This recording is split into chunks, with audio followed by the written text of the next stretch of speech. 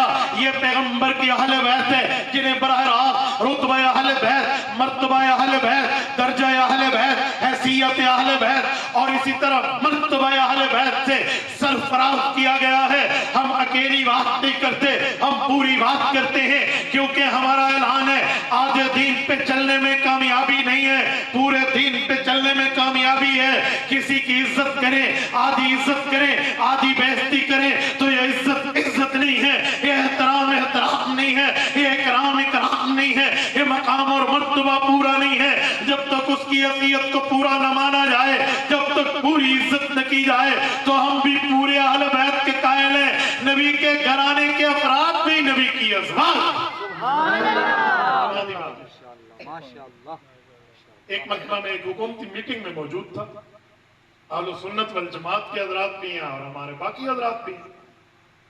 تو وہاں جب بات ہوئی تو وہاں کیا کہ اہل بیت کی سنی عزت نہیں کرتے، ان کے ہاں اہل بیت کا مقام نہیں۔ تو میں نے ہمارے حاجی صاحب باقی سارے حضرات صوبائی لیول پہ گفتگو تھی، تو میں نے وہاں کہا کہ میں یہاں لکھ کے دینے کے لیے تیار ہوں کہ اہل بیت کا منکر بے ایمان مجھ سے لکھوا لیں، لیکن میرے بھائی سے ذرا لکھوا لیں کہ اہل بیت کہتے کسے ہیں۔ میرے بھائی سے لکھوا، اہل بیت کا معنی کیا ہے؟ اہل تاریخ، اس کا معنی تاریخ والے، اہل علم معنی علم والے، اہل نظر معنی غور و فکر والے، اہل علاقہ بستی والے۔ تو بھائی اہل بیت گھر والے، شادی شدہ بندہ جب کہے گھر والے، بیوی مراد نہیں ہوتی؟ کہتے جی ہوتی ہے۔ میں نے کہا لکھوا دے مجھے، میں تو بانٹنے کے لیے تیار ہوں۔ تو فیصلہ ہو جائے گا فسادی کون ہے اور امن پسند کون، فیصلہ ہو جائے گا، ڈیسیجن ہو جائے گا۔ تو اسی لیے ہم اہل سنت والجماعت ہیں، ہم اہل بیت کو اللہ کے قرآن کے ذریعے بھی مانتے ہیں، حضور کے فرمان کے ذریعے مانتے ہیں، نہیں مانتے ہیں؟ آئیے تھوڑا آگے چلتے ہیں۔ اس اہل بیت کے مقام اور مرتبہ کو اہل سنت والجماعت اس سے بھی آگے سمجھتے ہیں۔ آپ کہیں گے کیسے؟ میں ایک حدیث پاک اور پڑھنے لگا ہوں، نبی پاک صلی اللہ علیہ وسلم کا فرمان کتاب و رضیم سے، ابھی میں نے آپ کی خدمت میں پڑھا ہے۔ حضرت عبداللہ ابن عباس رضی اللہ عنہما راوی ہیں، اور پاک پیغمبر کا فرمان اہل بیت کی شان میں سناتے ہیں۔ میں آپ کی خدمت میں رکھتا ہوں، توجہ ہے جی؟ جتنے بیٹھے ہیں توجہ ہے انشاءاللہ۔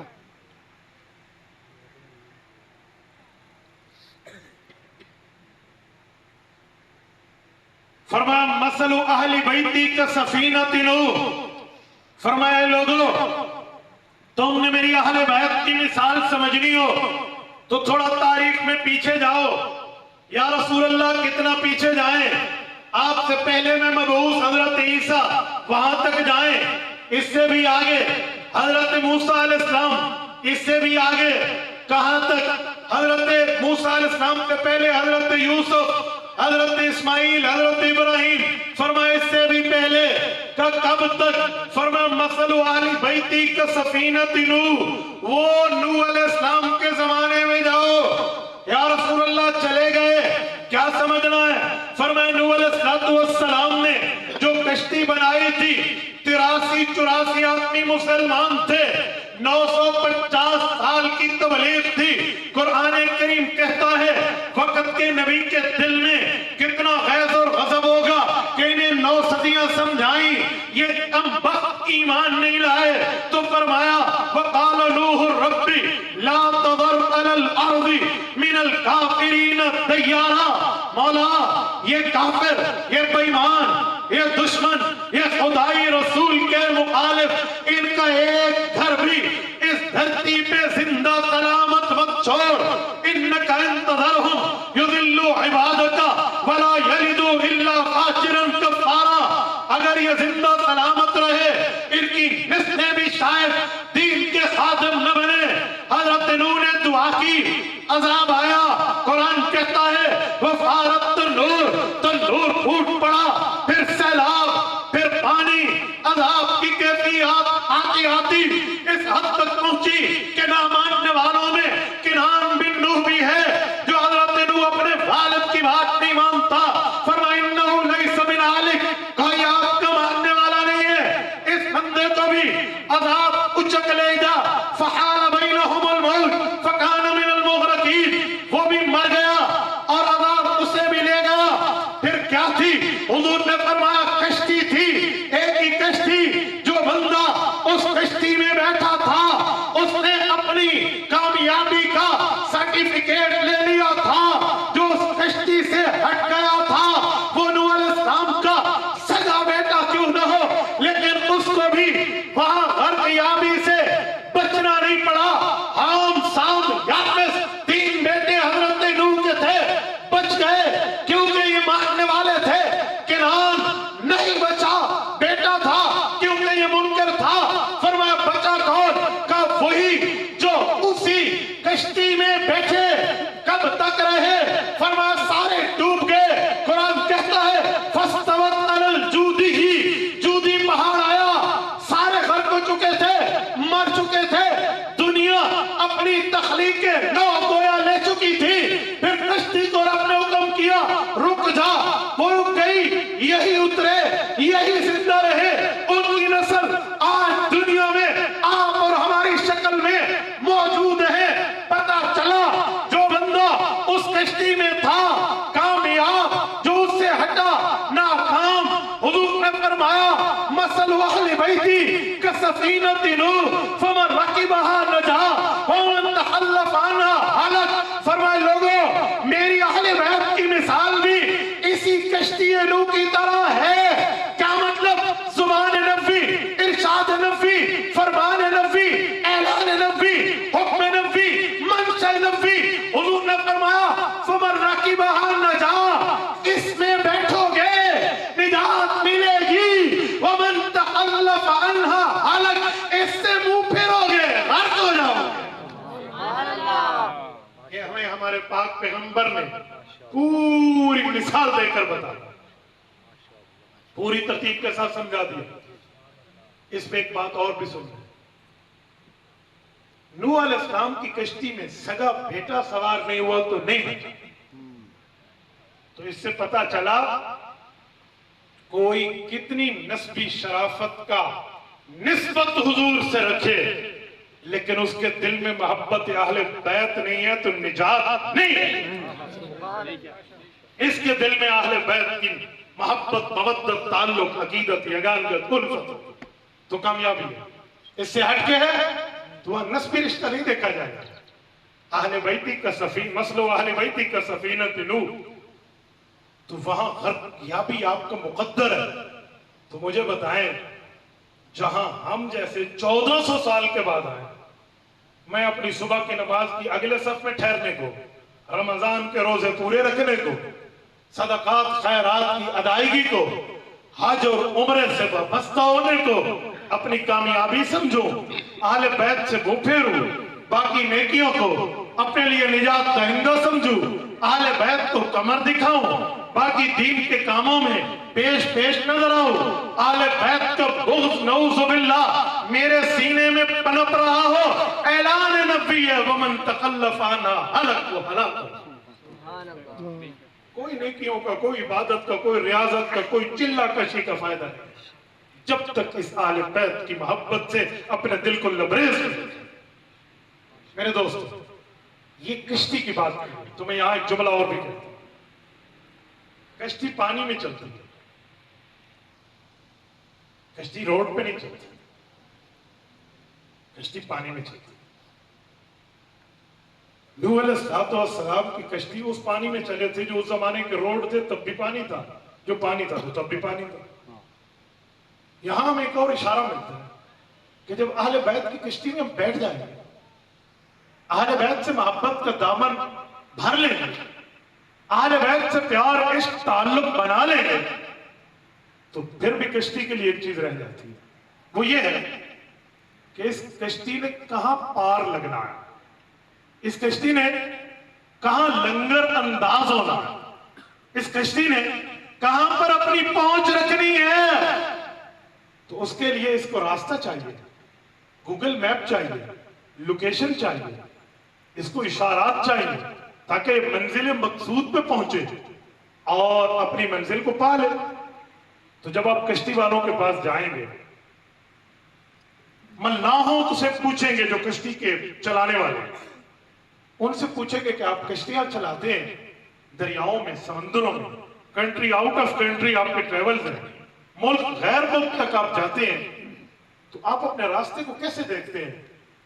وہاں پر تو یوں نہیں ہے کہ میں اسلام آباد سے ایبٹ آباد کے لیے چلا تو مجھے راستے کے اندر حسن ابدال ملا، مجھے راستے میں ہری پور ملا، مجھے راستے میں حویلیاں ملا، اور پھر میں بالکل ایبٹ آباد پہنچ گیا۔ وہاں تو پانی پانی ہے، دائیں دیکھو تب بھی پانی، بائیں دیکھو تب بھی پانی، آگے دیکھو تب بھی پانی، پیچھے دیکھو تب بھی پانی، اوپر دیکھو تو آسمان، نیچے دیکھو تو پھر بھی پانی، آگے پیچھے پانی۔ آپ راستہ کیسے دیکھتے ہیں؟ آپ کو کیسے پتا کہ یہ کونا ہم جائیں گے، یہاں سے دائیں پھر آگے دائیں پھر دائیں پھر بائیں ہوں گے تو ہم فلاں ملک پہنچ جائیں گے؟ کیسے پتا آپ کو؟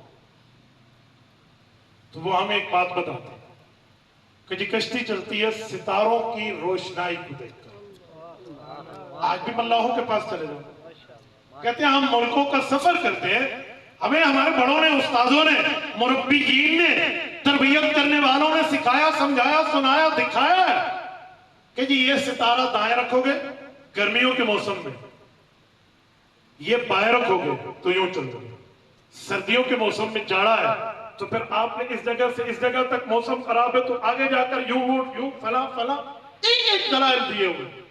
کہتے ہیں جی ٹھیک ہے۔ اچھا، کہ دل میں تو پھر بھی کوئی اٹکل پچھو چل جائے گا، کوئی علامات، کوئی تکا بکا چل جائے گا کشتی والے کا، رات میں تو یقیناً ستاروں کا ہی معاملہ ہوگا، اور پھر سفر کئی ملکوں کے، کئی دنوں کے۔ ہمارے بزرگ بیٹھے ہیں جنہوں نے یہ کراچی سے جدہ تک ایک ہفتے کا سفر کیا ہے حج کے لیے، ایک ہفتہ پانی میں ہے۔ کوئی بندہ فوت ہو جاتا تو اس کا جنازہ وہی پڑھ کے پانی کے حوالے۔ ایسے موقع میں راتوں کو رہنمائی کشتی کی ستارہ کرتا ہے۔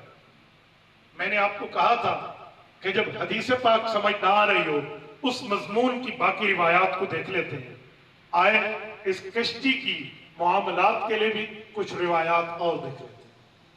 سوامی حضرت عبداللہ بن عمر رضی اللہ عنہما کے واسطے سے مشکات شریف میں روایت ملتی ہے، میرے پاک نبی نے فرمایا اصحابی کالنجوم فبأیہم اقتدیتم اہتدیتم۔ میرے پاک نبی نے بتایا کہ لوگوں میرے صحابہ ستاروں کی مانند ہیں، ان میں سے جس کی بھی پیروی کرو گے ہدایت پاؤ گے۔ تو ذرا اس ستارے کو اس کشتی والی حدیث سے ملا کر آپ نتیجہ آسانی سے نکال لیں کہ میرے پاک پیغمبر نے ایک جملے میں پورے سمندر کو کوزے کے اندر بند کر دیا۔ کیا مطلب ہے؟ مطلب معاملہ کیا ہے؟ میرے دوستو، پتہ یہ چلا کہ آل بیت کشتی نوح کی مانند، اس سے محبت رکھنے والا اس کشتی میں بیٹھنے والے کی مانند، اور کشتی پار لگے گی تب جب وہ ستاروں کی رہنمائی لے گی تو فیصلہ ہو گیا آل بیت سے محبت رکھو، صحابہ سے رہنمائی لو، تمہاری کشتی پار لگ جائے گی۔ جس کے دل میں محبت صحابہ نہیں ہے، جس کے دل میں تعلق اہل بیت نہیں ہے، یہ بندہ پار لگنے کی بات کیسے کرے گا؟ حضرت شیخ صاحب دامت برکاتہم یہی تو فرما رہے تھے کہ شان صحابہ کی ہے سناتے اہل بیت ہے، شان اہل بیت کی ہے سناتے پاک پیغمبر کے صحابہ ہیں، کیونکہ کبھی کشتی ستارے سے جدا نہیں ہوتی، اس نے پار لگنا ہے تو ستاروں کے معاملات کو دیکھ کے لگنا ہے۔ اور میں جملہ سنانے لگا، یہ کوئی میں نے اتفاقی طور پہ بات نہیں کی جی میرے دماغ میں آیا تو میں نے کر دی، نہیں، ہمارے پاک پیغمبر کی صفت ہے۔ میرے پاک نبی نے اپنے خصوصیات میں پہلی خصوصیت یہ بیان کی ہے کہ اوتیت جوامع الکلم، اللہ نے مجھے جوامع الکلم دیا ہے۔ حویلیہ کے غیور علماء کرام تشریف فرمائے، آپ کو یہ بتائیں گے سمجھائیں گے کہ ایک ہوتا ہے کلمہ، ایک ہوتا ہے کلمہ جامعہ، فرق ہے۔ کلمہ کہتے ہیں بات ایک کرو مطلب ایک ہے، کلمہ جامعہ کہتے ہیں بات ایک کرو مطلب کئی ہے۔ تو میرے پاک نبی سے پہلے انبیاء کلمات رکھتے ہیں، قرآن پاک میں نہیں ہے فَتَلَقَّى آدَمُ مِن رَبِّهِ کلمات،